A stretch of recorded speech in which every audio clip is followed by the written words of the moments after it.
Bueno, Lucía, bienvenida al podcast. ¿Qué tal? ¿Cómo estás? Muy bien, muchas gracias. Muchas gracias Eh, por tenerme y por, bueno, pues hacer este podcast juntitos, que está muy bien. si te parece, te presentas un poco para que la gente te pueda conocer quién eres, tu experiencia y nos metemos de lleno ya a hablar de lo que Venga, nos interesa. venga, va. Pues yo me llamo Lucía Fernández, soy gallega de adopción, pero ahora mismo estoy trabajando en Madrid, como te contaba, y soy experta en trauma, por así decirlo, terapeuta familiar, experta en violencia de género, en violencia parental. Y bueno, centrada mucho en las terapias de tercera generación, de integración, del procesamiento del cerebro, del apego, de cómo todas estas cosas nos impactan a lo largo de la vida y cómo eso tiene que ver con las patologías para poder resolverlas, ¿no? Y actualmente lo único que hago es pues, trabajar por cuenta propia en un centro Muy bien. con pacientes que tienen trastornos variopintos distintos. Ujú. Bueno, tú y yo nos conocimos mediante Instagram. A mí me gustó mucho tu perfil porque compartíamos experiencias tanto en las problemáticas que abordábamos como un poco la aproximación teórica, ¿no? Siempre con aproximaciones más novedosas, ¿no? Las terapias de tercera generación que tú has comentado, que bueno, ahora Mm, comienzan a estar un poco más en movimiento, ¿no? Pero sí.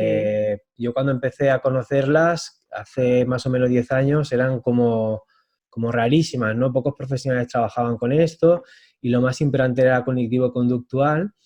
Y también vi que estabas especializada en trauma, en MDR y en técnicas de intervención en trauma y la verdad es que pues eso me resultó muy agradable coincidir Mm. también con compañeras como tú que tienen ese perfil. Sí, yo a ti te vi hablando con una compañera también por Insta, en un directo, me acuerdo, porque la seguía a ella, porque tiene un perfil muy chulo de Con Isis, de Iris, Metal Hacks. Sí, de Isis. Mental Hacks. Y, y me gustó mucho el escuchar hablar del tema y me resonaba mucho pues con las cosas que suelo trabajar yo. Y de MDR, pues total, ¿no? Yo me formé en el año 2009 y vamos, era la rara, ¿no? De mis compis de la facultad me decían, a ver, ¿pero qué es eso? A ver, que yo no me lo creo, hazme ahí esa cosa rara. Entonces, pues sí, éramos pocos y yo creo que es bueno tener, pues como ir ampliando el foco, sobre todo yo priorizo mucho en hacerlo basado siempre en la ciencia, ¿no? En cosas que estén contrastadas científicamente, cada uno tiene sus enfoques y sus cosas, pero particularmente me parece que se encaja bastante bien con lo que yo considero que puede ser útil o que pueda encajar conmigo. Así que sí, tenemos un perfil que yo creo que muy parecido, la Sí, verdad. sí, sí. Mm. A veces yo soy un poco, me gusta un poco traicionar los principios científicos sin incurrir en ningún delito profesional, es decir, sin incurrir en esoterismos y Bueno, en claro, te imaginas. pseudociencias, ¿no? Pero sí, la verdad es que yo estudié en la Universidad de Granada y allí son muy puristas en lo conductual, ya ni siquiera cognitivo-conductual, superconductuales, ¿no? Y esas luchas ya las teníamos desde la universidad, pero sí que es verdad que, en definitiva, cuando estás trabajando con la salud, tiene que haber una mínima de base científica en todo lo que haces, ¿no? Porque si no, no te diferencia de cualquier persona que se pueda leer un libro de autoayuda o 100 libros de autoayuda y esté motivado para ayudar, ¿no? Muy tremendo. Yo no sé cómo lo ves tú esto, pero yo que trabajo en casos muy graves en una unidad hospitalaria, sí que he visto intervenciones que yo me he llevado las manos a la cabeza, ¿no? Desde echarle las cartas del tarot, me está pasando ahora con una paciente, Sí. llevárselos a su casa a otra comunidad autónoma para sanarlos o yo qué sé, cosas súper raras, ¿no?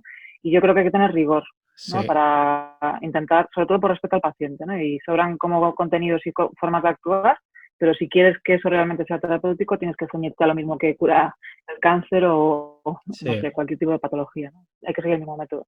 Y gracias a Dios, pues hay técnicas y investigaciones muy potentes, pues eso, ¿no? Basadas en lo neurocientífico, en cómo funciona el cerebro y demás, que yo creo que es lo suyo, ¿no? El defender un Ujú. poquito eso bueno, pues que todas las cosas que a lo mejor hay otras terapias que yo creo que están muy bien, pero que vayan yendo hacia ahí, ¿no? Hacia ir demostrando poco a poco la validez de lo que presentan, ¿no? Porque todos tendremos que pasar por ahí, por así decirlo, ¿no? Claro que sí. Demostrarlo. Muy Sí, bien. sí. Pues hay un tema, para empezar, hay un tema muy candente que compartimos y que habíamos propuesto hablar, ¿no? Que es el tema de la violencia filioparental, que a mí me parece un gran temazo porque está cada vez más de moda en cuanto a que es una problemática que comienza cada vez a visualizarse mucho más, ¿no? ¿Tú Sí. cómo te planteas el tema de la violencia filioparental? ¿Cuál es tu punto de partida?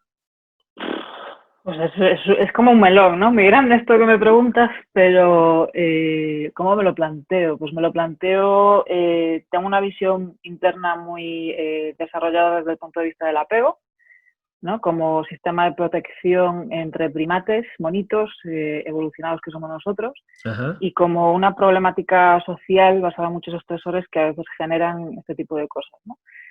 Pero me interesa también mucho tu opinión sobre esto, ¿no? Y espero que podamos debatir, sabiendo que tienes un bagaje bastante grande en este tema, ¿no? Bastante más que yo creo, para que No, podamos hablar un bastante no, poco bastante de, no. bueno, ya veremos. Pero que la cuestión es poder ir como analizando juntos qué factores a lo mejor pueden ser decisivos, ¿no? Ahí, a nivel Sí. familiar, porque ¿qué te parece si empezamos definiendo un poquito que para la gente que nos pueda escuchar que le pueda interesar esto, qué es como la violencia filioparental, en qué consiste o no sé, en qué se basa?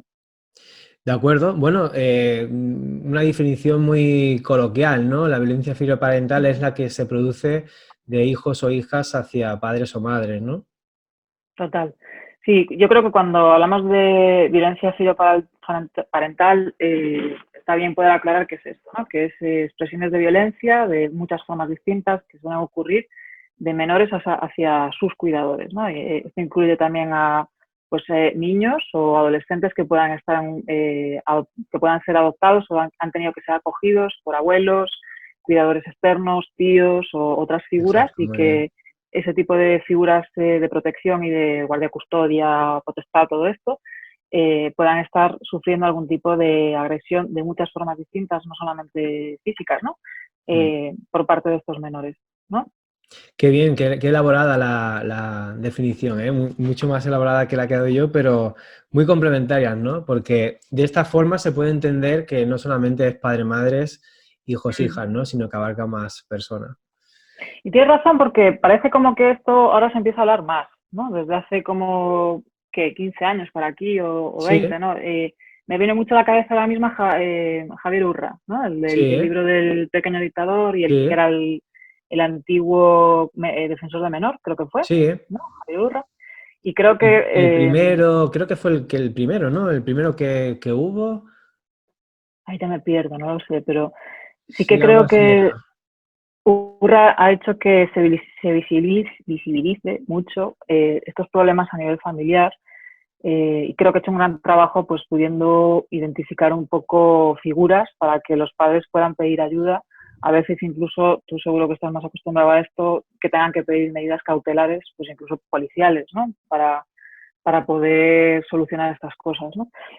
Y siento que a veces, tal y como lo veo yo, a veces parece que si lo miras a nivel longitudinal, ¿no? Desde la perspectiva de pararte a pensar qué es lo que ha pasado en la vida de ese chaval o chavala que está cometiendo esas agresiones.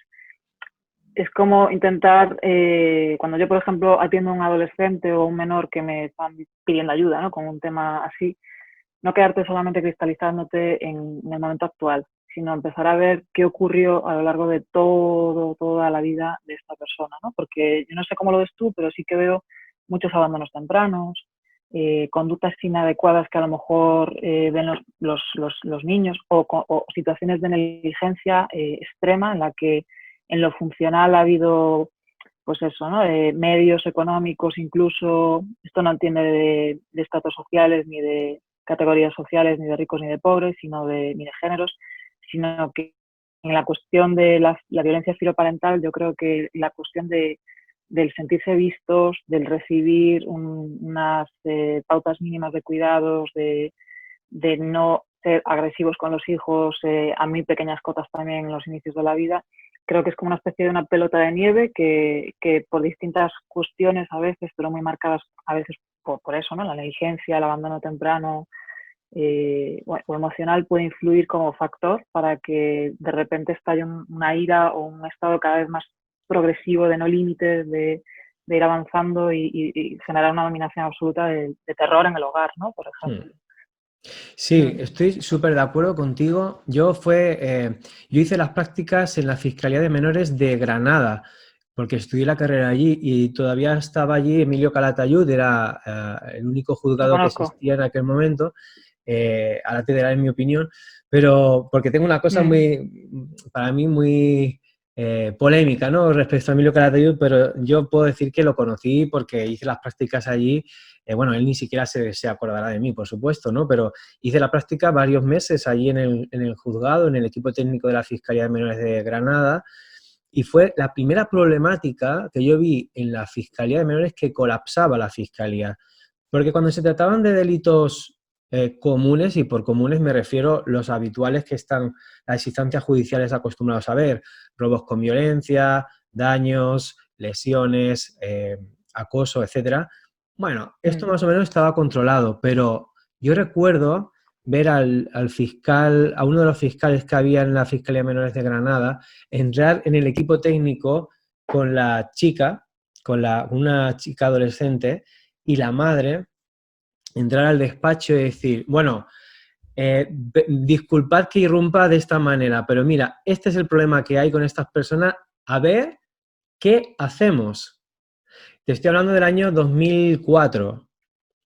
Era una problemática que aunque existían medidas legales para atenderlas, porque la ley se creó en el 2000, la ley de menores se creó en el año 2000, pero es que prácticamente estaba en pañales, ¿no? Y las instancias judiciales no estaban preparadas todavía mentalmente para abordar e intervenir en ese tipo de problemas. No sabían qué hacer con ese tipo de problemáticas, ¿no? Y luego, cuando empecé a trabajar como psicólogo en la Fiscalía de Menores de Barcelona, me di cuenta que hay un tema urgente a resolver cuando hablamos, ¿no?, de violencia filoparental, y es el tema de nuestros esquemas mentales, ¿no? De nuestros esquemas mentales como seres humanos, como personas, ¿no? ¿Cómo concebimos nosotros la violencia intrafamiliar, la violencia que ocurre dentro de la familia? Porque cómo concebimos eso al final condiciona cómo lo abordamos. Y mi experiencia Totalmente. profesional es que no depende ni siquiera de nuestros conocimientos técnicos, que a veces tenemos conocimientos técnicos muy científicos o muy rigurosos, pero al final nuestras actitudes son las que se plasman en el problema, ¿no? Y yo lo que veo por parte de muchos profesionales con los que he trabajado son muchos prejuicios acerca de la violencia, ¿no? Entonces, creo que es muy importante cuando hablamos de ¿Te violencia. refieres como a normalizarla o que, bueno, yo qué sé, este tipo de cosas como de un cachete a tiempo, esta gente lo que necesita, este tipo de cosas? O... Exacto, mira, justo eso que has dicho de un cachete a tiempo fue una entrevista que le hicieron a Emilio Calatayud en el 2006. Se convirtió en trending topic en Sí, sí. Twitter, en la posición número 8. Yo a Emilio Calatayud le tengo mucho cariño de cuando lo vi trabajando en los juzgados, porque era, la verdad, era la típica persona que era juez, delegado o sea, técnico de medio abierto, psicólogo del equipo técnico, o sea, lo hacía todo, ¿no? Te cogía al chaval, le daba una charla motivacional, prácticamente como si lo llevase en libertad vigilada, tratamiento terapéutico, lo hacía todo, ¿no? Y los chavales le tenían un profundo respeto. Pero cuando le he escuchado decir ciertas manifestaciones en redes sociales, en entrevistas y tal, claro, la cultura de la violencia creo que es parte del problema. Yo a Emilio lo vi en Salamanca. Yo he estado un año trabajando allí de docente. Cuando acabé la carrera yo estuve allí, me quedé haciendo un par de másters, por aquello de que no me quería ir de la universidad, yo creo, me querían echar ya, plan, tú fuera de aquí. Y bueno, estuve trabajando allí de profe y uno de los años que estuve allí vino. Y bueno, yo qué sé, creo que es un tipo que tiene muy buenas aptitudes, ¿no? Y buenas intenciones, ¿no? A nivel de intentar solucionar algo y se le ve como de verdad queriendo hacerlo, Sí, pero es sí, sí. justo lo que estás diciendo, que se le cuela el tema del apego de por medio, porque todo esto que estamos hablando yo creo que es, pues eso, todo lo que ayuda a esquematizar cómo es la realidad y cómo nosotros construimos lo que es normal o no a nivel interpersonal viene definido por nuestros propios cuidados, ¿no? Hay una Exacto. imagen por ahí en internet que yo alguna vez posté que tiene que ver con un señor que está dando un cachete a un niño que está pues en la mítica postura de como encima de las piernas de él, ¿no? En el regazo de él, y ves que el niño tiene el culo como se dice, pues abofeteado o algo así por la mano de este señor, y ves que se le ve la espalda y también se le ve que a él le pegaron cuando era pequeño, ¿no? Entonces es como un cántaro que se va desbordando de agua de padres a hijos, porque es lo que es como se aprende, ¿no? Hay una, ¿cómo se dice? Un uso de la violencia para hacer llegar contenidos o formas de comportamiento, ¿no? Una instrumentalización de la violencia. Es decir, como de la letra con sangre entra, de Exacto. educar y cosas así, ¿no? Y este tipo de personas no perciben esto como ningún tipo de problema, ¿no? Porque se han desconectado completamente de ciertas aptitudes, o sea, ciertas necesidades emocionales. Claro, ¿cómo le vas a decir tú a Emilio, probablemente, que un cachete a tiempo no cura, ¿no? Y no conozco a nadie que diga esa frase que no le hayan dado un cachete. Esa es la verdad. Exacto, exacto. Mira, yo tengo 2 talleres en relación con esto, colgados en YouTube, de 2 jornadas a las que me invitaron como ponente. Hicimos unos talleres muy... Bueno, el primero estoy yo solo y el segundo lo hice con un amigo que se llama David, que es educador social, y los hicimos así muy interactivos, de estar con la gente, dándole a la gente también la oportunidad de expresarse. Y el primer tema que tocábamos era el tema del apego, ¿no? El tema de el cachete a tiempo es una victoria. Yo ponía el titular de la entrevista de Emilio Calatayud y le decía a la gente, bueno, ¿qué pensáis de esta afirmación? ¿Sabes lo que contestaba la mayoría de gente, Esto no? era un clickbait totalmente de, sí, sí, este chico sabe, ¿no? Este chico sabe por dónde hay que ir y por dónde hay que educar, ¿no? Claro, ya me Exacto, ¿no? imagino. Entonces la gente se animaba y ahí se soltaban, ¿no? Y se sentían en confianza porque, claro, como lo había dicho Emilio Calatayud, que es un pope a nivel de opinión judicial, pues claro, ¿no? Y entonces, antes de Claro. darle la respuesta, yo siempre contaba la historia de que había trabajado con él y que había visto un lado de Emilio Calatayud que no se correspondía o que era totalmente contradictorio con eso, ¿no? Y entonces, al intentar exponer la idea de que un cachete a tiempo es violencia, y que cuanto más repitas el cachete, más estructural es la violencia y que eso tiene unas consecuencias a veces del todo irrefrenables, ¿no? En los menores, la gente se cabreaba, la Claro, gente se enfadaba, ¿no? Porque precisamente por lo que tú has dicho, porque le estás cuestionando sus propios cuidados, los cuidados que le han dado sus referentes, y hay como una necesidad de justificar lo que tú has vivido, pero es que lo que tú has vivido es traumático y no deberías de consolidarlo como un aprendizaje válido. totalmente, ¿no? Pero eso duele tanto, ¿no? Por eso años de terapia hacen falta, ¿no? Imagínate, llegas tú allí para decirles eso y un poco más que te quisieran comer, ¿no? Porque toda la base de su seguridad ha sido pues quedarse con ese esquema, ¿no? Les han Exacto. educado así y cuando decimos que les han educado así, tiene una implicación neurobiológica súper importante a nivel de conectividad del cerebro, del bien y el mal. ¿No? Imagínate que de repente yo lo está haciendo mal a mi hijo, ¿no? O sea, es como tiene muchísimas implicaciones, ¿no? Sí, Y eso es muy complicado de desmontar, ¿no? Totalmente. Pero es que es verdad, o sea, no conozco a nadie que no haya recibido un cachete que defienda esa idea, ¿no? Y lo que hacen es justificar el comportamiento que sus cuidadores han tenido del por qué le pegaron a él, ¿no? O por qué le cachetearon a él, o por qué hubo un cierto nivel de agresividad para conseguir que hiciera tareas o para, no sé, desconectarse de emociones que quizás sí había algún papá o alguna mamá abrumada por una carga de trabajo, lo que sea, ¿no? Y yo creo que está bien el abrir este melón, ¿no? Porque hay cosas que tienen que ver con esto, como por ejemplo el bullying. Yo me meto, cambio un poco de tercio momento, pero sí, creo sí. que está muy bien que se pueda empezar a hablar de esto y que cada vez más, porque de repente ahora parece que el bullying es como una pandemia nueva, un virus nuevo, que está muy de moda y que fíjate tú, pero yo creo que esto lo ha habido siempre. ¿Qué pasa? Que yo creo que en este país venimos de una guerra, ¿no? Y de haber pasado por una situación muy, muy complicada donde el plano emocional pasaba a tercer plano, ¿no? O sea, quedaba muy atrás. Tienes manos, tienes pies, trabaja, búscate la vida y estate a salvo, ¿no? Lo cual es súper justificable.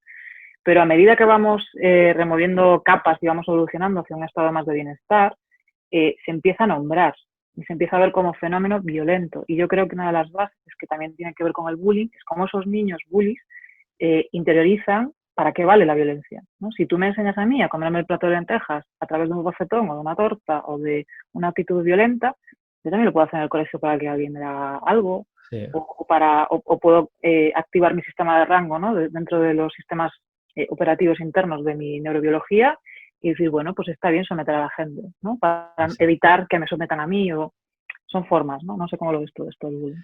Es que es un aprendizaje de la cultura de la violencia de diferentes fuentes, ¿no? Primero en la Total. familia, ¿no? Yo todavía, yo nací en el año 82, todavía en el ámbito familiar, y tengo la suerte de que mi familia estaba bastante fuera de lo que es la cultura de la violencia. Todavía, evidentemente, tenían algunos esquemas que ya comprobaron mis padres que no le iban a funcionar ni de coña, ¿no? Y supieron verlos a tiempo y modificarlos, ¿no? Pero yo veía con horror cómo las familias de mis amigos y mis amigas de la infancia estaban estructuradas en base a esa cultura de la violencia, que después íbamos al colegio y los maestros y las maestras en la etapa infantil nos estuvieron maltratando, como la época franquista, como esta película, ¿no? Y la novela, ¿no? De la lengua de las mariposas, me parece que era, ¿no? Ujú. Esa cultura de la letra con sangre entra, yo la viví cuando era pequeño en mi colegio hasta que tenía 12 años prácticamente. Entonces me crié con esa cultura, ¿no? Y sé muy bien de lo que hablo. Claro, aquí, ¿qué hay? ¿Qué estás sembrando? ¿No? No estás sembrando una persona cultivada en el amor, en el afecto, en la empatía, en la solidaridad. Estás sembrando a alguien primero lleno de rabia, lleno de frustración y, bueno, de ahí derivar al odio hacia el ser humano, digamos que es el paso natural, ¿no? Entonces, lo que Sí. tú aprendes es que la vida ya de por sí tenemos unas estructuras cerebrales que nos ayudan a pensar en modo de poder, ¿no? De esto es una jerarquía y hay que posicionarse lo más alto posible, ¿no? Pero si encima la cultura de los cuidados que has recibido es de primate y no de humano, se potencian todas esas estructuras, ¿no? Y aprendes que los afectos se construyen en base a la dominancia o o a ser dominado, ¿no? Mm. Entonces, esto es una lucha de poder en la que te tienes que posicionar cuanto antes, ¿no? Yo, por suerte, me pude diferenciar de todo eso ya un poco más adulto, pero todavía tengo grandes secuelas traumáticas, ¿no? De haberme criado en esa etapa, ¿no? Y me costó mucho salirme de ahí para construir una relación de pareja sana, para construir relaciones de amistad sana, ¿no? Que no se basaran en siempre intentar humillar a tu colega para ser tú el primate más dominante, ¿no? Y lo que veo en los chavales que yo he visto y en algunas chicas, aunque hay bastantes menos chicas, ¿no? Predominan más los chicos. Curiosamente, las chicas han aumentado en el porcentaje a nivel de violencia filoparental en las instancias judiciales, o sea, lo que llega a las instancias judiciales, bastante en los últimos 5 años, ¿eh? Pero hasta hace poco prácticamente eran chicos. Entonces, lo que yo veo son chavales que tienen una historia a sus espaldas de lo que tú has dicho, abandono temprano, inmadurez de los referentes educativos, inestabilidad personal, social, familiar, de las estructuras que les proporcionan los cuidados y luego mucha inconsistencia educativa, padres que delante de ese background pasan de un extremo a otro, del autoritarismo a la permisividad, incluso a la indiferencia, ¿no? Total, y nuevamente yo, es que todo el rato me viene la palabra apego, ¿no? Todo el rato. De sus propias experiencias, de los problemas en el día a día que puedan tener como estresores, como hitos vitales que les puedan marcar como un divorcio, una ruptura sentimental y cómo se pueden colocar y a la vez estar disponibles para esos niños, ¿no? Te estaba escuchando hablar, se me ha ido un poco la pelota de lo que has dicho al principio de la conversación, pero tenía una reflexión acerca de cómo de importante es el poder asistir y compartir esas vivencias emocionales desde el inicio, bueno, incluso desde el embarazo, ¿no? De cómo los padres piensan, sienten y autorregulan y hacen que resuenen los niños, ¿no? Es decir, que ellos sientan que tú sientes que les estás sintiendo, ¿no? Que ellos sientan que tú sientes que les estás sintiendo. Wow, ¿Por qué? Porque es una sí, porque expresión brillante, ¿eh? no es mía, ¿eh? Es de Anabel González, se lo escuché en un congreso, o sea que el mérito para ella, pero el término resonar es algo que se utiliza mucho en MDR para hacer, La copiamos. creo que es de ella. Sí, porque el no sentirse vistos, cuando tú eres un bebé pequeñito, lo compras, porque tu supervivencia depende de ello. Pero a medida que vas desarrollándote un poco más y creciendo, el ver a figuras de protección que tú pensabas que lo hacían lo mejor posible para ti, incluso agresiones, negligencia, etcétera, empiezas a pensar por ti mismo y te individualizas, y cuando de repente te das cuenta de que muchas de tus necesidades no han sido cubiertas, en parte como una especie de estrategia, ¿no?, de adaptación, de podértelo explicar, genera mucha rabia, mucha rabia. Y si además no hay una comunicación directa, porque el problema no es cagarla, con perdón, el problema es poder reparar, ¿no?, los errores. No somos personas perfectas, siempre tenemos el derecho, además de podernos equivocar, y además es que es imposible, pero cuando no hay una reparación y es constante a lo largo de la vida, eso se acumula y genera bolas y bolas y bolas. Y yo creo que una de las estrategias de adaptación que yo veo que hacen estos padres, lo primero que te dicen en consulta es, mira, lo he intentado todo, no hay nada. Y tú le dices, no, pero mira, tienes que probar, ya lo he hecho. No, pero ¿y pruebas esto ya lo habéis hecho? Sí, también. ¿Y qué pasa? Que son tan inconsistentes en la forma de hacerlo, que en vez de pararse a hablar de cuáles son las necesidades emocionales que hay debajo de ese cambio, directamente hacen pautas conductuales sin recoger lo emocional. Entonces, Exacto. claro, no llega. Eso no llega, no repara, y lo único que hace es darles más razón a ellos sobre que hay un daño ahí que no ha sido reparado.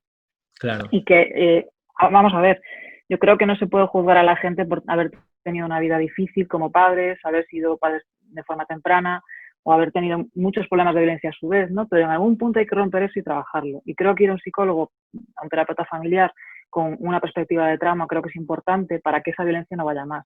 Y hacerlo siempre con profesionales cualificados. O sea, he visto programas de televisión, he visto cosas que se hacen cargo de esto. Hermano mayor, Creo, ¿no?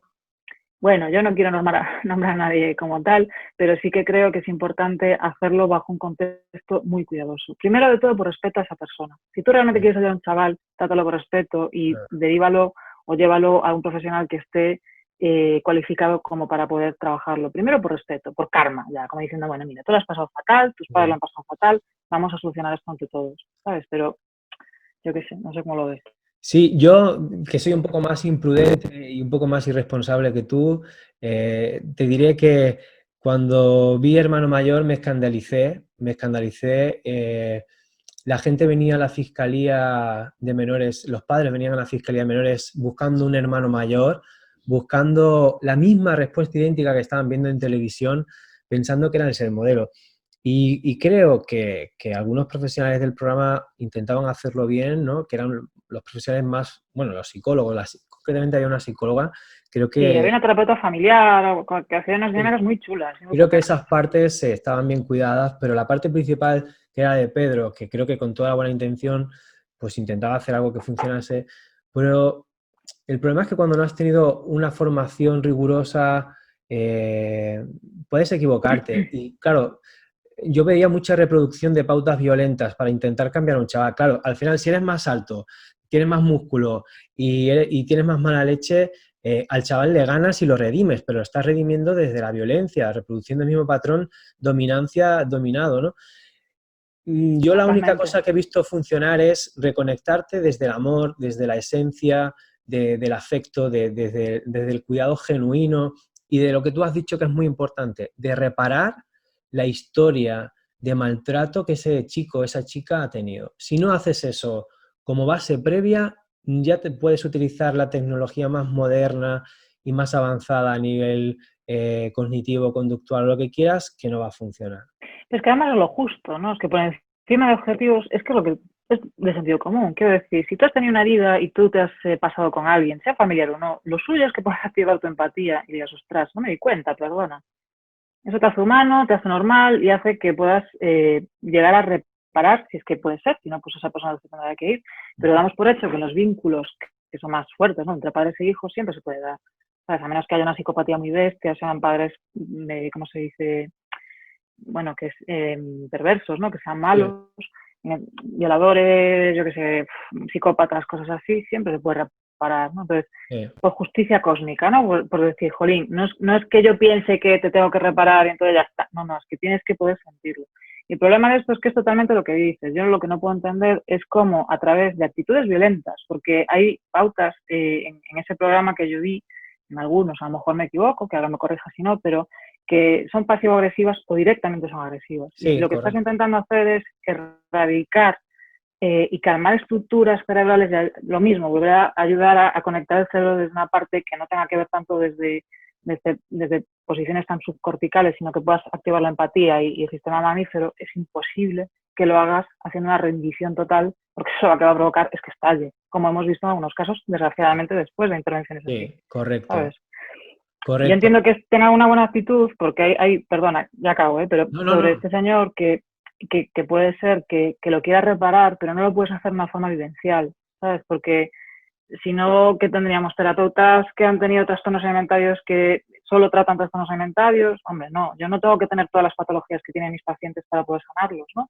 Otra cosa es que cada terapeuta tenga sus problemas y los pueda resolver, pero primero tienes que hacer tu proceso terapéutico y antes que nada estudiarlo, ¿no? Porque no por mucho que tú hayas ido a terapia puede ser válido para trabajar con eso, ¿no? Hay que ser muy prudentes por el respeto a la gente. Sí, tienes que tener mucha rigurosidad, lo que hablábamos, ¿no? En la base profesional que te sustenta y saber que no por sentido común las cosas te van a funcionar, ¿no? A veces el sentido común son pautas culturales que se han transmitido en nuestros cuidados y, y que son negligentes y contraproducentes. El otro día hablaba con una mamá por teléfono, ahora con el teletrabajo, ¿no? Precisamente de esto, ¿no? Y sin conocer en profundidad la historia, era un tema de violencia filoparental, ¿no? Por los comentarios que me hacía, ¿no? La mamá y me decía, pero es que me hacen escoger. Y yo decía, ¿quién? ¿Quién te hace escoger? ¿Tu pareja y tu hijo? Sí, sí, claro, ellos dos me piden que elija uno de los dos. Y yo le decía, bueno, pues está muy claro, ¿no? Si te ponen en esa tesitura, está muy claro la elección que tienes que hacer. Y me dice, ¿y a quién elijo? Y yo decía, hombre, esa pregunta yo creo que sobra, ¿no? Lo tendrías que tener más claro, ¿no? Eh, Dice, a mi hijo. Digo, bueno, ¿tú qué crees? ¿No? Claro, cuando nos ponemos a rascar ahí, ¿qué nos encontramos? Nos encontramos parejas más, o sea, parejas hombres que acepto hijo de mi pareja como No paquete, como animal biológico. de compañía, pero no estoy yo muy satisfecho con el tema. Entonces, a medida que el chaval se va sintiendo descuidado, desatendido, no reparado en su historia traumática y el referente que tengo a nivel masculino, que es la pareja de mi madre, pasa 3 kilos igual que pasó mi padre de mí, pues entonces, claro, cuando tengo 12 o 13 años, la lío pardísima, ¿no? Entonces, me encuentro pues eso, ¿no? ¿Ves lo que hace tu hijo? ¿Ves lo que hace tu hija? Es que yo no puedo seguir así, es que si esto sigue así me separo de ti y tal, ¿no?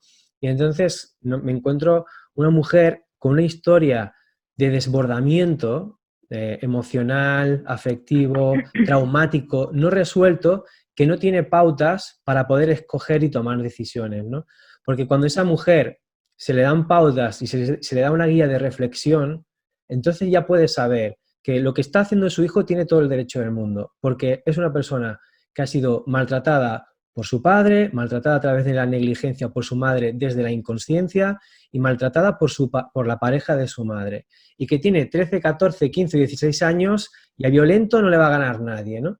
Y además tiene el derecho de practicar la violencia para aprender a que a que eso es una opción errónea, ¿no? Pero una persona de 52 años que reproduce un modelo adolescente también traumático y también violento, pues tiene todas las de perder, ¿no? Y eso le intentaba hacer ver, ¿no? Y me decía la mujer, bueno, tú me estás diciendo que me separe. Y yo le decía, Encima, la responsabilidad es tuya ya, ¿no? Ya le estás diciendo lo que tiene que hacer claro, ella y luego ya que se van a quejar. yo digo, bueno, yo creo que en ningún momento de la conversación creo que me has escuchado esa frase.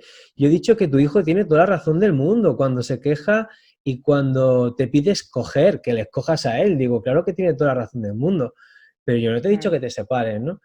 Entonces, claro, me encuentro esas situaciones y cuando te metes siempre desde el afecto, siempre desde el respeto y no utilizando el prejuicio, porque me encuentro muchos profesionales que culpabilizan a la madre, ¿ves? Es que toda la culpa es de la madre, ¿no? Es que las mujeres, lo de la violencia de género, bueno, es que es discutible, ¿no? Porque mira aquí Ya. cómo maltratan a sus hijos, ¿no?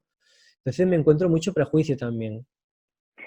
Yo creo que es importante ahí resaltar también que hay veces que hay padres y madres en general que, volviendo a lo mismo, su base de seguridad no son ellos, ¿no? Por experiencias traumáticas que han tenido previamente, por estructuras también familiares desorganizadas o que a su vez no han sido vistos, ¿no? Entonces, ponen mucho aplomo en las parejas en vez de en sí mismos, ¿no? Cuando decimos lo de la base de seguridad, se refiere que cada persona es su base de seguridad. Y eso es la finalidad en la vida, ¿no? En la terapia, que cada uno seamos nuestra base de seguridad. Y yo lo que veo en este tipo de casos es que muchas veces hay un problema de dependencia emocional que nos habla de que esa persona no tiene adquirida esa base de seguridad, no, por muchos motivos distintos que la han hecho sufrir, ¿no? Y yo creo que es bueno lo que dices, no culpabilizar, no juzgar, pero sí ponernos manos a la obra, ¿no? Porque Exacto. por un lado veo un esquema de triangulización a nivel de terapia familiar, ¿no? De ver cómo que hay ahí una encrucijada de escoge y jugar un poco juegos patológicos con eso en la familia, distinguiendo dos tipos, ¿no? Donde hay familias donde son los padres los dos biológicos y sigue habiendo este tipo de cosas, o lo que comentas tú, donde hay distintos grados de violencia, negligencia, yo qué sé, maltrato físico, emocional de distintos tipos, y que hay una incapacidad de proteger esa figura y esté ese menor como activando su sistema para poder activar su sistema de protección a su vez, que es su madre, ¿no? Y a mí me parece que es importante que sea un papá, una mamá que tenga una pareja, haya violencia o no, nueva, después de un divorcio, entienda que sus hijos no tienen por qué aceptar a su pareja. Que Exacto. eso se lo tiene que ganar con respeto, a poquitos, muy delicadamente, porque dentro de esa casa hay una persona que es totalmente dependiente de esa persona. Así lo veo yo, por lo menos. ¿Sabes? Y más, O Lucía, parejas que... cuando la pareja es un paquete, ¿eh? En toda regla. O sea, por Cuando la pareja es paquete, un paquete. sí, sí, un paquete, un paquetón. O sea, a veces nos encontramos parejas absolutamente Mario Casas en 3 metros sobre el cielo. O sea, nos encontramos tíos de 40 tacos, de 45, de 38, que son adolescentes Ah, indomables, absolutamente negligentes, simplemente que la mamá ha tenido pues un enamoramiento muy irracional y claro, es un paquete para la criatura. O sea, ese referente educativo es absolutamente negligente. ¿Cómo va a soportar, cómo le vas a pedir a tu hijo o a tu hija que soporte a tu pareja, ¿no? O sea, por paquete me refiero por eso, porque es que se lo estás sí. endosando, ¿no? Como diciendo, y ahora te vas a comer a este tío el resto de tu vida. Yo creo que según los tipos de apego hay personas que se juntan en relación a sus características personales de vinculación, ¿no? Hay personas que son más dominantes, hay personas menos, se Exacto, juntan entre sí, hay personas que estando desorganizadas buscan parejas que están desorganizadas a nivel de apego, muy desorganizadas, y esto lo que genera son inversiones de rol, es decir, niños que son más maduros que las figuras que tienen que cuidar, ¿no? correcto. Y eso genera muchísima rabia también, ¿no? Y son padres que se dedican a mover, yo te llevo a terapia y te estoy pagando y te estoy haciendo, pero le pides que haga una carta, por ejemplo, de seguimiento, ¿no? Yo quiero que tu madre me mande una carta de cómo ve desde hace 3 meses que hemos empezado la terapia, qué cosas van mejor. Y no hay respuesta. Y 6 meses después no hay respuesta, ¿no? Entonces ya hay que hacer un trabajo directo, que esto sí que lo creo, ¿no? Con terapeutas diferenciados para que esa persona pueda recibir ayuda, porque hay algo ahí que le está impidiendo poder conectar con las necesidades que tienen sus hijos. Muchas veces, a veces es la culpa, ¿no? De sentirse mal por no poder precisamente cubrir las necesidades de hacer sentir vistos y sentidos a sus propios hijos, ¿no? Y algo que como nuestra responsabilidad debemos hacer es no culpabilizarlos y ayudar a que eso se solucione tomando conciencia de la culpa, para que pueda avanzar y seguir hacia adelante, ¿no? Por Exacto. ejemplo. O darles estrategias para poder vincularse mejor, ¿no? Porque es que, yo qué sé, ¿qué fue antes, el huevo o la gallina? ¿No? Creo que todo el mundo tiene derecho a poder sanar sus heridas, pero sí que es cierto que apremia en la gente que tiene hijos a su cargo, porque cuando un niño estalla nos habla mucho del sufrimiento por encima de todo, ¿no? O sea, que cuántas cosas habrán pasado antes para que un niño llegue a romper una puerta a puñetazos. Siempre me imagino, vale, esto pasó aquí, pero vamos a mirar más atrás en el tiempo, cuándo empezó tu rabia, cómo fue pasando todo, cuáles son las cosas que más te han dolido y qué hay debajo de la rabia, ¿no? Porque la rabia es una defensa y una cosa súper grande que a veces tapa el miedo, tapa las sensaciones de soledad, un vacío horrible, de no tener sostén, de no tener los pies en el suelo. Y eso es muy duro, muy, muy duro para ellos. Yo tengo el ejemplo, ahora yo soy papá, mi hija va a cumplir casi 3 años ahora en el mes de julio, y te puedo decir que es una niña adorable, una niña muy sensible, muy cariñosa, muy afectiva, pero cuando tiene un comportamiento destructivo, entre comillas, siempre, siempre, siempre, siempre, siempre está precedido de una negligencia mía. sea, cuando mi hija está o sea, bajo mi responsabilidad, si tiene un comportamiento destructivo, es decir, si ha roto los colores, si se ha esparcido la tinta por toda la mesa, si ha empezado a pegar golpes de una manera más que empieza a llamar tu atención, o si ha roto algo, o si la ha liado parda, cuando ha sucedido bajo mi responsabilidad, eso ha sucedido porque yo he tenido un comportamiento negligente. Dícese, estoy mirando el móvil más tiempo del responsable. Estoy atareado con otra cosa y no le he prestado atención. Ella me ha intentado comunicar algo que era súper importante para ella y ni siquiera lo he escuchado, ¿no? Y cuando luego me encuentro el comportamiento y me encuentro a mí mismo intentando reconducir la situación desde yo tengo más autoridad que tú y veo su reacción emocional de no, o sea, a cabezona no me vas a ganar tú, papi. Digo, bueno, ya está. Tiene más energía, esto es así, o sea, te van a ganar siempre, hasta los Estás así. 50 te van a ganar. Sí, yo me puedo poner más cabezón todavía. Me acuerdo una vez que ella estaba cogiendo la toalla, cogía la toalla y se la llevaba a otra habitación y la tiraba al suelo, ¿no? Y yo decía, pero bueno, esta niña, ¿qué está haciendo ahora? Y entonces, que no, Julia, no pongas aquí la toalla porque se ensucia, cariño. Y la volví a poner y ella cogía otra vez con la misma rabia y ¡pum! Y dije, pero bueno, ¿qué estoy haciendo? Y lo que estaba haciendo es que llevaba un tiempo con el móvil en la mano, un tiempo pues que me había excedido, ¿no? Entonces simplemente ella estaba poniendo un límite a eso, a su forma de hacerlo, ¿no? Es decir, y me acordé, claro, es que ha intentado llamarme varias veces y yo la he ignorado. Entonces, ¿ahora qué intento yo hacer? Luchar, a ser yo el más fuerte, el primate más fuerte. Puedo ganarle porque soy más fuerte, pero la batalla a largo plazo la tengo perdida.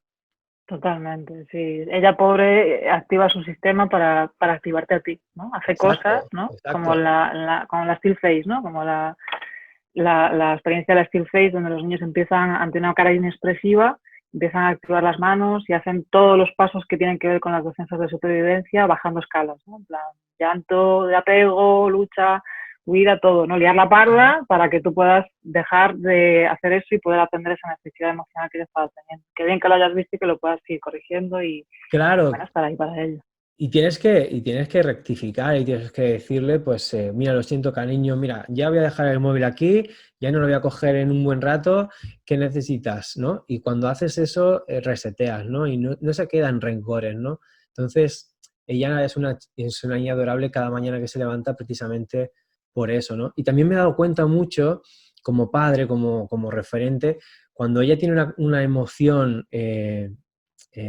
desproporcionada porque por crecimiento, por etapa evolutiva, ahora mismo ella no controla sus emociones, ¿no? Entonces hay momentos en los que la rabia, sin que yo haya hecho nada, se le dispara por algún motivo, ¿no? A lo mejor es sueño, a lo mejor es hambre o lo que sea, ¿no? O que está cansada, ¿no? Y cuando veo que se me activa mi primate y me veo intentando aplacar la rabia desde mi rabia, ¿no? Me doy cuenta y digo, esto es un error, o sea, no es algo contra mí. Ella no tiene capacidad ahora mismo de gestionar eso y le tengo que dar las herramientas, ¿no? Su madre y yo le compramos un libro, este libro tan famoso ahora, el monstruo el monstruo de Los colores. colores. Exacto, ¿no? Y ahora ella ya sabe que cada emoción es un monstruo, ¿no? Y ella misma, incluso después cuando ha salido de esos estados de rabietas tan extremos, ¿no? Que yo siempre los visualizo como que se ha descompensado a nivel neuronal y no hay nada que hacer en ese momento, ¿no? Pero ella se asusta y ahora eres capaz de ponerle palabras, ¿no? Dice, el monstruo rojo, papi, el monstruo rojo. Tengo miedo al monstruo rojo. Es decir, Qué rico. tengo miedo a mi propia rabia, ¿no? Qué guay, pero te dejas más fenomenal, porque con 3 años dices, ya es capaz de reconocer sus estados internos. Bueno, pues todo lo estáis haciendo muy bien. Esto está genial. A lo mejor me Yo estoy creo, pasando de inteligencia emocional, ¿eh? Puede ser que sea una negligencia de tanta inteligencia emocional. no, yo creo que está bien el poder darte cuenta de separar, ¿no? O sea, no todo empieza y acaba en ti, hay una separación entre las personas, ella es distinta, no tienen temperamento igual, cada niño viene con un temperamento y un carácter distinto, y es como, pues eso, hay que ir conociéndolos, saber cómo son, con mucha intriga, curiosidad, intentar mantener que el cansancio y las obligaciones del día a día no interfieran demasiado, siempre va a interferir, por eso los niños hacen estas cosas y se reparan, ¿no? Que es lo importante, no que la líen, sino repararlo. Y estoy totalmente de acuerdo contigo que yo he visto niños poseídos por un lóbulo prefrontal externo totalmente desinhibido porque no está maduro todavía, Exacto. ¿no?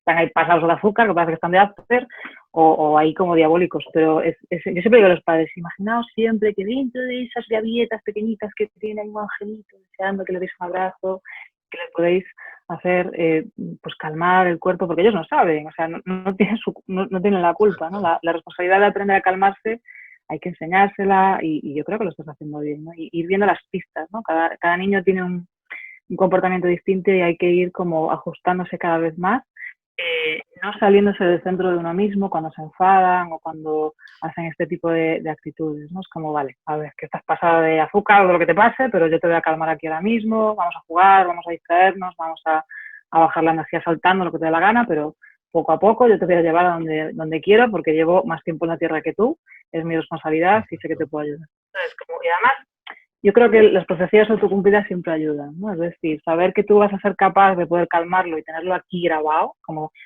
hay veces que en terapia familiar hacemos esto, ¿no? Ponte una bandera o ponte una pulsera que te recuerde que estás en lucha contra las cosas que puedan interferir en el apego, y ahí solo hay una vinculación a través del amor y tú sabes que vas a poder hacer esto. O sea, visualízate con la niña dormida, con el niño dormido y mientras tanto ve hacia allí, ¿sabes? Como cuando los psicólogos de élite de la selección española de fútbol de las Olimpiadas focalizan cómo saltar y meter el gol y que ya van ahí los futbolistas con ello en la cabeza, pues igual, todo un entrenamiento en asertividad y en no salirse del centro de uno, ¿no? De que no tiene nada que ver contigo. Que no es, mira que a veces, justo precisamente por eso hay que trabajarse, ¿no? Porque lo que más te va a doler a ti lo van a descubrir y de repente van a ir ahí, van a meter el dedo así, ¡pum!, hasta dentro, totalmente, ¿sabes? Así lo veo yo, no sé. Sí, a mí lo que más me duele siempre es verla sufrir, ¿no?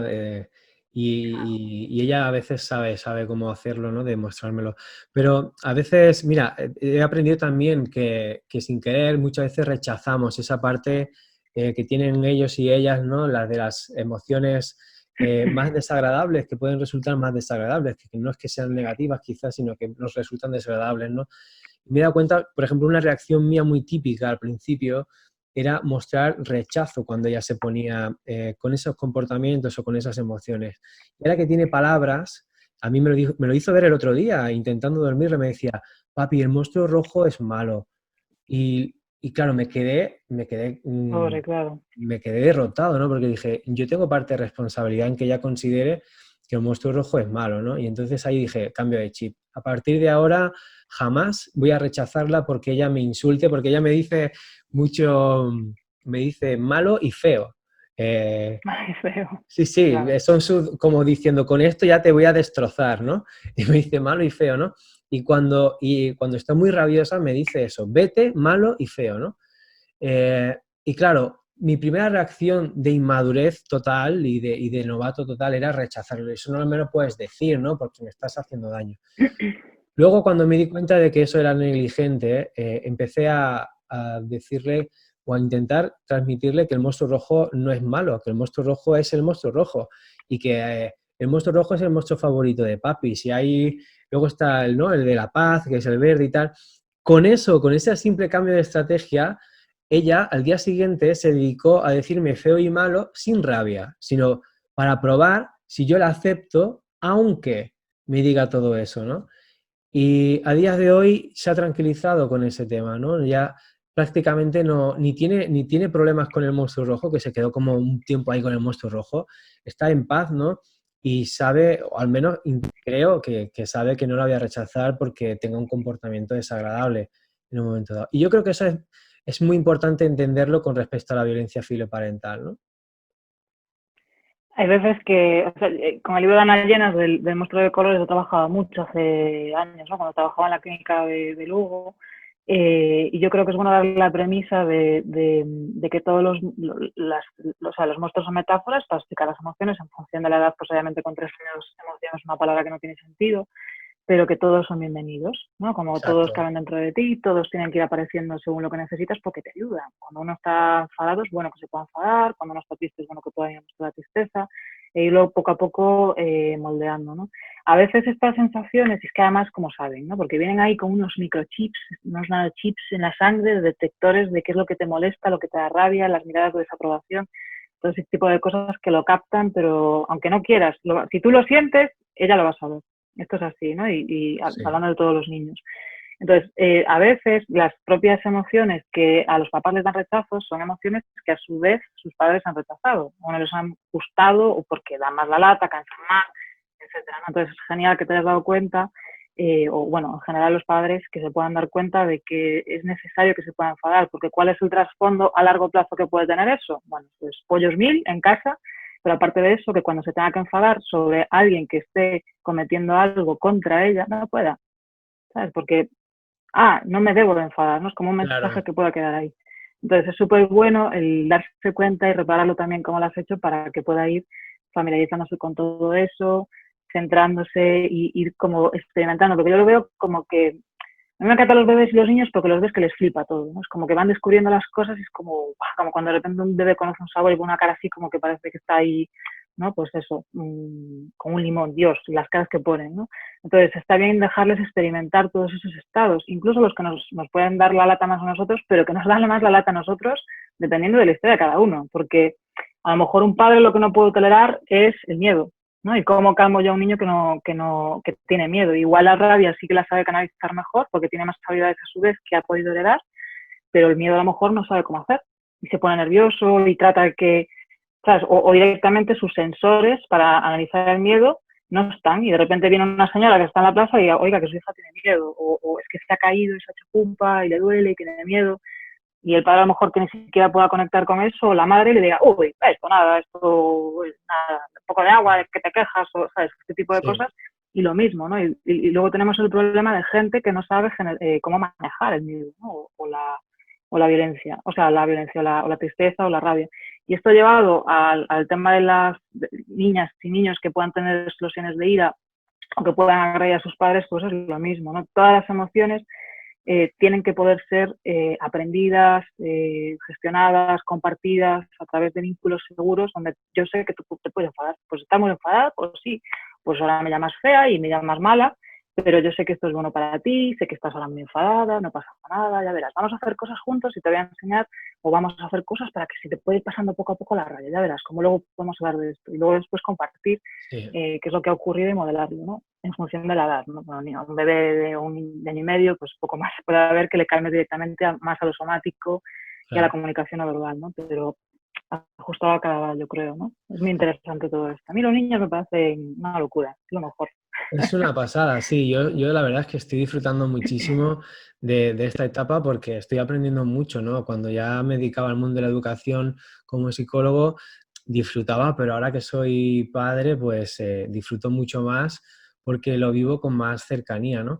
Y para mí la Claro. herramienta fundamental que me ayuda es la empatía, ¿no? Más que cualquier libro de manual de psicología que me haya leído, la empatía es el instrumento principal que tengo de aprendizaje Mm, porque gracias a la empatía puedo sintonizar con mi hija y saber exactamente qué le está pasando, ¿no? Y el problema es que con lo que comentábamos de la cultura de violencia, muchas personas estamos disociadas, ¿no? De nuestra historia de apego, estamos disociadas de nuestra falta de empatía, no estamos conectando, no nos damos cuenta y exigimos mano dura para conductas que son muy extremas, ok, algunas llegan a ser un delito, como la violencia filoparental, ¿no? Cuando tienes más de 14 años, pero llama mucho la atención, pero la mano dura yo creo que es muy importante ejemplificarlo, ¿no? Y tener claro que mano dura, un cachete a tiempo es una victoria y cuestiones de endurecer la ley del menor, todas esas cosas. En mi propia piel yo veo lo tremendamente ineficaz que es eso, ¿no? Primero, creemos una cultura de afectos incompatible con una violencia comunitaria, ¿no? Y familiar, y después hablemos, ¿no? Dónde podemos poner los límites. totalmente, o sea, es que para mí es ilógico, ¿no? O sea, creo que hay mucho desconocimiento y no tienen por qué saberlo, ¿no? Pero que poco a poco puede ir calando, que hay que ir trabajando desde el vínculo de cómo uno está, porque por mucho que tú quieras hacerlo bien, si no te trabajas tú, si no tienes en cuenta tu propia historia, de dónde vienes, cuáles son las cosas que tienes que mejorar, cuando tengas un hijo se te va a abrir todo así a la cara porque los niños activan cosas, ¿no? O sea, una cosa es la idea que uno tiene como padre o madre y otra cosa es lo que ocurre cuando de repente te ves ahí, ¿no? Y de repente alguien te dice, pues una niña pero que muy pequeña, no sé si tendría 3 años o por ahí, 4, acaba de empezar a hablar, no sé, muy poco. Y para decirle a la madre, me estás haciendo un trauma todo el rato, otro trauma, ¿sabes? Como todo el rato repitiendo este tipo de cosas, que la madre decía, pero ¿de dónde es posible que esta niña me diga estas cosas? ¿No? Y lo pasaba fatal. Entonces, hay que ir trabajando en repararse uno mismo para poder sanar las heridas que nos vengan de años y años atrás, porque es aprender a funcionar en el mundo de una forma u otra. Y es inevitable que si no nos paramos desde la empatía a conectar a través de las neuronas espejo, de todas estas cosas que solo ocurren cuando neurológicamente estamos bien. O sea, cuando un cerebro está sano, puede activar la empatía porque ha sido cuidado a su vez por alguien que tenía empatía. Esto lo vemos, por ejemplo, en casos de psicopatía aprendida, ¿no? El otro día hablaba un poquito yo de la serie de Mindhunter, no sé si lo has visto, que habla Sí, sí, del sí. FBI. Sí, Me sí, encanta, a sí. mí me encanta, me parece que está súper Sí, sí. bien hecha, ¿no? Del trasfondo. Creo que he Y si visto ves, la primera temporada, sobre todo, que me gustó mucho y creo que estoy a medias de la segunda. a mí me parece bestial esa serie porque además quieras que no habla de apego un poco, ¿no? Porque Sí, empieza a ver, no vamos a hacer spoilers, pero habla mucho de las historias, ¿no? Que hay detrás de Charles Manson, de mucha gente que son asesinos de verdad, que es una historia que ocurrió de verdad, ¿no? Y sí, lo que sí que vemos es que en bebés donde ha habido una negligencia y un maltrato y un abuso cronificado desde el nacimiento hasta mínimo los 3 años, en ese periodo hay periodos sensitivos de los 3 a los 6, de los 0 a los 3, en las que si no se desarrolla la empatía es muy difícil poder adquirirla después, ¿no? Y da lugar a unas psicopatías. Entonces, si queremos tener hijos que no tengan actitudes violentas con nosotros, nosotros tenemos que ser majetes con ellos, ¿no? Y majete significa el poder acudir y reparar, no hacerlo bien de 10, sino ser lo suficientemente buenos y poder reparar lo que no haya podido darse o esto, ¿no? ¿Qué pasa si alguien está viendo esto y tiene un hijo que empieza a tener conductas agresivas o que ya está ahí metido? Pues habrá que hacer un trabajo de ir sacando capas y capas de dolor y capas de miedo e ir trabajando el vínculo por muy incómodo que le pueda resultar, porque si no, eso lo que va a hacer es distanciarles cuando sean mayores de edad, ¿no? Que cojan la puerta y se vayan. Y porque no, no estamos hablando el melón de los chicos que se acaban suicidando por esto, ¿eh? Por sí. problemas de no sentirse, de qué sentido tengo yo que estar aquí, por qué vivo yo, qué sentido tiene la vida, ¿no? Cada vez pierde más su capacidad de individualizarse y de tener un sentido de sí mismo. Es gente que sufre muchísimo. O sea, debajo, si hay algún padre que nos esté escuchando que sufre este tipo de cosas, debajo de todos esos estallidos de rabia hay un dolor descontrolado que es como las partículas estas de rayos que hay en los rayos cósmicos, ¿no? Que hay en el universo que chocan por todos los lados y que no van a ningún lado, pues igual necesitan orden. Y eso solo se le puede dar el amor y la empatía de los padres para poder solucionar eso. Una chapa que te suelto aquí de... No, Madre mía. no, estoy disfrutando mucho de la conversación porque además conforme vas hablando también voy incorporando cosas que me gustan, ¿no? Me estaba acordando también, Lucía, de la película de Joker, ¿no? Uf, Cómo en sí, Joker sí. se ve, bueno, es una ficción porque no es un personaje Podría hacerlo, pero es perfectamente, que podría porque serlo, exactamente. Si nos vamos a cualquier prisión, hay muchos Jokers, ¿no? Hay muchos Joaquín Phoenix ahí en prisión, ¿no? Y muchas veces malentendidos, ¿no? Lo que pasa es que sí que es verdad que a veces, pues ya es irreparable el daño, ¿no? Nos encontramos gente que no solamente ha sufrido un daño en lo familiar, sino que después en lo comunitario, como decía Cyrulnik, no se les ha podido acoger para poder reparar el primer golpe, ¿no? Que han sufrido y el segundo golpe que tienen ya es irreversible y esa herida del significado que le dan al primer malestar ya es irreparable y ahí nos encontramos personas que están absolutamente incapacitadas para ejercer la empatía, un orden, una organización y una conexión social, ¿no? Entonces, bueno, me parece que todo esto hay que tenerlo en cuenta cuando hablamos de violencia filioparental. También hablábamos cuando preparábamos un poco para el episodio de si la negligencia es un tipo de maltrato, ¿no? Que me parece otra cuestión muy interesante tocar porque hay cosas que son muy invisibles y que sí que son maltrato, ¿no? a mí me parece que es maltrato, totalmente, ¿no? O sea, un niño que no puede comunicarse correctamente a nivel afectivo que esto está muy normalizado, ¿no? Pues el no permitirle llorar con seguridad, ¿cómo se dice? Humillarlo por llorar, en el caso de los chicos, exagerar y decir que eres una dramática si eres una mujer, aquí para todos los palos, ¿no? O cosas más serias, ¿no? Que tengan que ver ya con una negligencia más severa sobre los cuidados, de no atender necesidades, incluso médicas, ni otra cosa, ¿no? De dejarlos crecer así como si fuera una ortiga que está en el monte. Para mí, aparte de delito, me parece maltrato totalmente, porque es que además ahora sabemos con estudios muy importantes como los de Martin Teichers y su equipo, o Ruth Lanius en Toronto, sabemos que tiene consecuencias directas para el cerebro. ¿Sabes? Hace que funcione directo y funcione distinto la conectividad. Es decir, que el cerebro funciona como un ordenador todo a la vez, en paralelo, y hay veces en casos donde hay estrés postraumático que lo hace al revés completamente, ¿no? En ciertas estructuras, cambia la forma en la que se conecta y eso trae problemas. Y aparte de eso hay estructuras que están más delgadas, más pequeñas, más grandes, y en esos periodos sensitivos no hay caricias, es muy flipante, no hay caricias, no hay contacto físico, emocional, tocar, ¿no? Ese tipo de cosas. Incluso Rafael Benito dice, y tiene toda la razón, que hasta las neuronas se mueren si no hay comunicación, ¿no? Claro. Es la mayor aberración que nos pueden hacer a los seres humanos porque somos mamíferos. Sí. Entonces, pues para mí sí, no sé cómo lo ves tú, pero la negligencia... Yo creo que está muy extendido la negligencia, sobre todo a través del uso de las nuevas tecnologías y de los móviles, de las tablets y tal, ¿no? O sea, a veces a los niños les ponemos eso ahí y los desatendemos completamente, ¿no? No nos estamos dando cuenta que le estamos preparando para un futuro TDAH, ¿no? Luego los padres también, a través de las nuevas tecnologías, estamos muy desimplicados, ¿no? En la educación y estamos a otras cosas, ¿no? Siempre intentando evadirnos de un estrés continuo y luego nos molesta el más mínimo comportamiento y somos súper permisivos y se lo damos todos para que no nos molesten, ¿no? Pero también hay dos tipos de pautas que yo considero negligentes, ¿no? Que a lo mejor no se ven como negligentes, pero por ejemplo, la hiperestimulación, ¿no? Esos padres que desean que su hijo sean Leo Messi, Mireia Belmonte, o que sean los más inteligentes.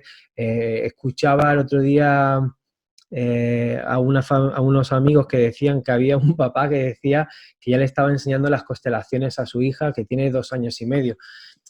No sé, o sea, querer que nuestros hijos sean hijos de vanguardia, sean los mejores, ¿no? Y meterles esa presión de estar hipereducados, hiperestimulados y estar siempre a la cabeza. Y luego otro que es imponer nuestra ideología. Es decir, el típico papá o mamá que compra la camiseta de fútbol de su equipo favorito y ya se la pone al bebé nada más nacer. O el típico papá o mamá que lleva a su hijo de 6 años a una manifestación para ir inculcando ya esas ideas, ¿no? Yo soy con eso muy cuidadoso, Lucía. Yo, por ejemplo, a mi hija no la intento condicionar para el género, no la intento condicionar para sus gustos musicales, ni deportivos, ni culturales. Mi hija, yo me considero un hombre, en todo caso, aliado del feminismo. Si me tengo que posicionar a nivel ideológico, me considero un aliado del feminismo. Pero mi hija me pide revistas Disney cada vez que vamos al kiosco a comprarle cosas. Y yo le doy el abanico de posibilidades que existe en el kiosco, que es enorme, y ella siempre es rosa, rosa fosforito, rosa intenso, Disney, princesas, y si pueden ser las historias más de amor romántico ¿no? o sea, impresionante. Estoy alucinando de su capacidad, porque ni de su madre ni de mí lo ha visto, ¿no? Pero yo no le voy a imponer a ella una ideología feminista simplemente porque yo considero que es lo mejor para ella, ¿no? Entonces, a mí me parece un tipo de negligencia, ¿no? El de los padres que están ya directamente, ¡pum!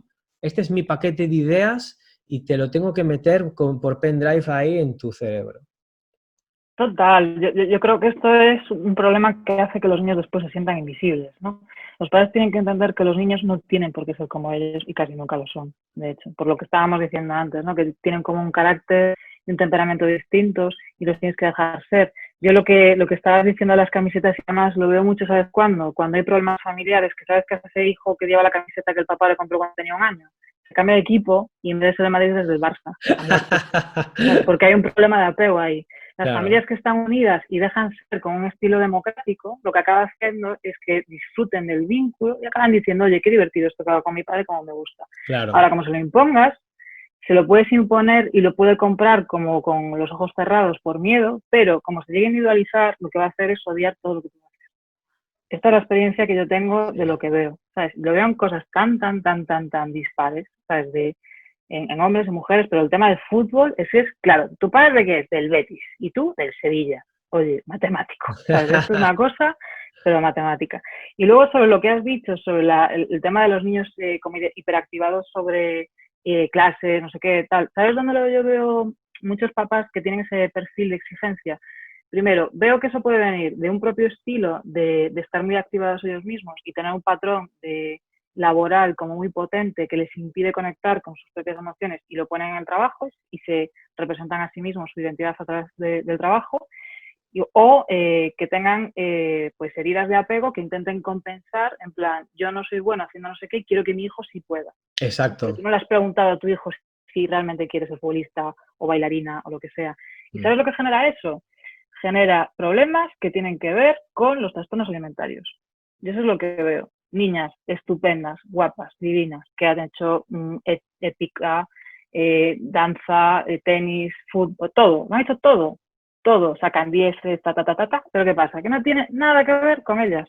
Han construido una individualidad, un individuo que no son ellas. Su yo quedó allí atrás en ese bebé que le pusieron la camiseta y han ido construyendo una identidad para poder activar a sus padres y que les quieran a través de comprar todas esas cosas que han sido impuestas. Y a los niños hay que dejarles escoger. Incluso tener cuidado de no llevarlos a demasiadas actividades. Si tú a un niño pequeño lo coges sin que nadie le pueda estar escuchando y ser juzgado y le preguntas qué es lo que más quiere hacer por las tardes, lo primero que te va a decir es estar con sus padres. Ni hípica, ni o ir a la hípica, pero con mamá y papá. ¿Sabes? Porque es lo que más ansían. Entonces, Sí, replantéate qué es lo que estás queriendo conseguir con eso, porque realmente lo que vas a hacer es que se separe más de ti. sí. Así, ¿sabes? Yo, de verdad que lo de la exigencia está súper estelar, es que, pero de libro, ¿eh? De libro. Claro, lo que pasa es que también mantenerlos ocupados en muchas actividades nos devuelve un tiempo para nosotros a nivel personal que nos parece muy Claro, preciado, ¿no? ahí ya viene un poco plantearse el tipo de conciliación laboral y familiar que se está teniendo hoy en día en la sociedad, ¿no? Porque es que pues no se puede, ¿no? Pero es que es lo mismo que dar a luz y a las 16 semanas que te vas a trabajar con un niño que no puede agarrar la cabeza ni siquiera, ¿no? Que te está ahí cayendo la cabeza todo el rato, es bestial. A nivel de apego es una aberración, ¿no? Pero bueno, aún así, a pesar de eso, somos capaces de sobrevivir con ciertas heridas, claro. Yo creo que cuando te planteas la paternidad o la maternidad, tienes que ser muy consciente de que durante muchos años vas a estar anulado como persona, solamente vas a tener un único rol, que es el de padre, y en todo caso el segundo, que es de padre y además insomne, es decir, no soy nada más que padre y además no duermo. Y te planteas eso y pasas por eso e intentas asumirlo y aceptarlo lo más budistamente posible, o vas a cagarla mucho porque eso te va a salir, esa frustración de no haberlo asumido te va a salir contra tu hijo, contra tu hija, ¿no? Yo lo veo mucho en algunas personas que voy conociendo a raíz de la paternidad y me sabe muy mal porque luego veo a esas criaturas que son inmaculadas, o sea, que son niños, son Ángeles inocentes. que no están condicionadas. Y yo muchas veces le digo a mi pareja, me sabe muy mal, pero creo que este niño, esta niña, de aquí a 10 años le va a salir esto. Porque lo vemos, ¿no? Nosotros vemos a esos niños en otro estadio, ¿no? Tremendo, porque luego, según vas trabajándote tú, ¿no? A ti misma en terapia y trabajando, ¿no? A lo largo del tiempo como psicóloga, empiezas a decir, madre mía, la gente como está, ¿no? Fatal. Yo qué sé, y creo que es bueno saber que a nadie le obligan a tener hijos, que todo el mundo tiene medidas y tiene formas de tener hijos y que sería bueno que los padres o futuros padres o personas que tengan hijos a su cargo entienden que es una responsabilidad enorme tener un hijo. Esto ya sé que es una obviedad, pero la responsabilidad emocional está implícita en ese paquete que llega con el hijo, ¿sabes? Como este tipo de conectividad tiene que estar ahí también. Eso lo podríamos discutir, lo de que no te obligan a tener hijos, ¿no? Porque yo me acuerdo cuando tenía 33 años, más o menos, ahora tengo 37. Ya. Con 33 me metían prisa por tener un hijo ya. No mi familia, pero mis compañeras de trabajo casi todas. Bueno, ¿y una criaturita para cuándo? ¿Para cuándo? Y me estuvieron así hasta que nació mi hija, ¿no? Y no contentos con eso, cuando mi hija ya tiene aproximadamente 2 años ya me están pidiendo el segundo, ¿no? Entonces, es como, bueno, yo soy un hombre y lo vivo con más, desde una perspectiva de más privilegio, pero si fuese una mujer y no pudiera tener hijos o simplemente no me apetece tener hijos, wow, Mm. cuidado la presión Una falta de social. respeto total. Yo ya pienso que Totalmente. es una falta de respeto, ¿sabes? Porque es no entender la vida y que eso corresponde a la intimidad de las personas y no normalizarlo, ¿no? Quizás muchos años, pues porque la evolución tuvo que ser así, ya te digo, la guerra, familias más grandes mejor porque tenemos más para comer, en situaciones de extrema pobreza, más sueldos, más ayuda en casa, ¿no? Y se da por hecho, pero es bueno que la gente entienda que hay personas que no quieren tener hijos, hay personas que sí, pero que no se van a dejar influenciar por las opiniones que tengan externas o no deberían, ¿no? Lo que pasa es que es muy Y, difícil, porque están cada dos y por tres personas que quieren con eso. tenerlos y no pueden, ¿no? Entonces tú no sabes si le No, no, estás total. jodiendo la vida a una persona que ha tenido 5 abortos porque ha tenido embarazo, ¿cómo se llaman? Embarazos extra. Ectópicos. Sí, esos que son en las trompas de falopio, que agarran ahí las trompas Creo de que se falopio, llama ¿no? así. Bueno, tú no sabes si esa persona en ese mismo momento está librando una lucha brutal y la estás amargando, ¿no? La estás quemando, ¿no? Eh, Mm. no sé, aquí tenemos mucho que trabajar, ¿eh, Lucía? A nivel social, la sociedad tiene que trabajar mucho porque luego presionamos culturalmente por eso y después no sostenemos a esas criaturas que vienen al mundo, ¿no? Totalmente, sí. Yo es que, mira, si hay una cosa que a mí me cuentan mucho niños que han sufrido un abandono, ¿no? Que han sido adoptados o que han sufrido historias muy heavy de maltrato, pero ¿por qué no habrá un carnet de padres, Lucía? Me lo dicen, ¿eh? De verdad, te lo juro.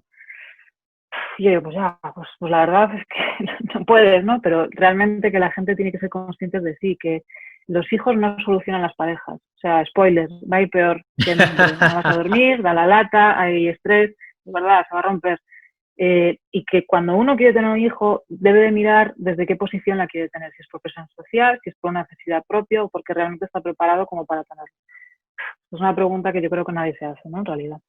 Y van descubriendo su camino mientras lo van Claro. teniendo, ¿no? Pero Cuando nació mi hija me preguntaban mis amigos más íntimos, ¿no? Bueno, Fran, ¿y tal? ¿Y qué tal que todavía no habían tenido hijos ellos? ¿Y qué tal la experiencia de ser padre?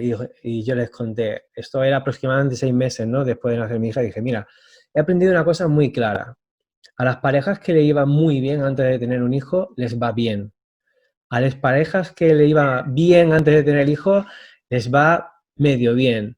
A las parejas que le iban medio bien antes de la niña o del niño, les va regular. Y así hasta que al final fatal, ¿no? Entonces, si tú esperas que un hijo o una hija salve tu matrimonio, tu pareja, o cumplas esas fantasías de vida idílica, pues eso, el spoiler que has dicho es tal cual. se lo van a comer con patatas, porque es o sea, si te paras a pensar en todas estas cosas que vamos hablando, es súper difíciles hacerlas, ¿no? O sea, ¿quién aguanta eso? Nadie. Es muy complicado, ¿no? Por eso se falla, además, ¿no? Tienes que estar ahí reparando. Entonces, ¿cómo puede ser que si yo me llevo mal con mi pareja o esté peor, meter un estresor tan grande como tener un hijo y no dormir en 10 años, ¿no? Por ejemplo, Sí, sí, sí, pues, claro. exagerando un poco, va a hacer que eso sea mejor, sabiendo que va a ser un gasto, que es un problema, ¿sabes? Y la maternidad no es fácil, o sea, es una cuestión muy, muy dura que además lleva una capa impregnada otra vez de un estereotipo de género de que si eres mujer no te puedes quejar, ¿no? Después de dar a luz, ¿no? Y es muy complicado y hay que ir sintonizando y son muchos cambios físicos, corporales y mentales también que ocurren en el cerebro de las mujeres y que sabemos que perduran tiempo después, ¿no? El cerebro de una mujer en el primer año de vida de ese niño es completamente distinto en lo estimular, en cómo está focalizado y nuevamente en la conectividad que un año antes, ¿no? O sea, y estas cosas todas no se cuentan, ¿no? Y Ahí, la paternidad también. Ahí entraríamos en un temazo que a mí también me gusta mucho. El otro día hice un post sobre eso, que es el tema de la maternidad y de la paternidad. Yo hablando en cuestión de la paternidad, en cuestión de la conciliación laboral, ¿no? Que es para mí uno de mis temas favoritos a día de hoy, porque ahí es donde realmente estás viendo las bases en las que se asienta esta sociedad, ¿no? El tema de la conciliación, el tema de la productividad y el tema del Mm. teletrabajo. Ya nos meteríamos, esto daría para 5 episodios, ¿no? Sí, sí. Tampoco quiero Esto entretener, sería genial, que porque sé que tienes empezamos a hablar una... de violencia y fíjate, Sí, sí, digo que empezamos a hablar de violencia y fíjate a qué derroteros nos vamos, ¿no? Porque esto sería genial que lo pudieras hablar con Jara Zin o con María Fraga, que son dos colegas mías de MDR y son como dentro de apego y maternidad, son como, madre mía, ¿no? Y sería genial que, pues yo qué sé, que pudierais hablar porque son maravillosas las dos y bueno, súper expertas en todo este tipo de temas. pues mira, me das la idea y ojalá que podamos hacer alguna colaboración juntos. Pues sí, Sí, pues sí. propónselo porque seguro que se anima. Oye, Fran, pues Pues qué placer hablar contigo un ratito, se me ha pasado volando. Siempre me pasan sí, a mí muchas también, cosas no que se sé, hablan.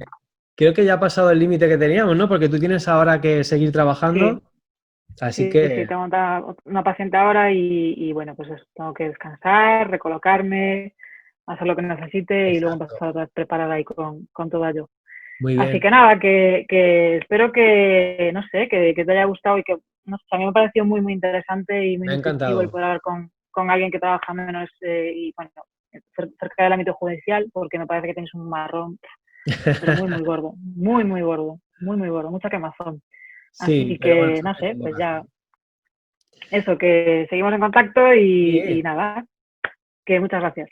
pues un abrazo muy fuerte y nos vemos pronto. Muy bien, Chao, adiós, chao, adiós. chao.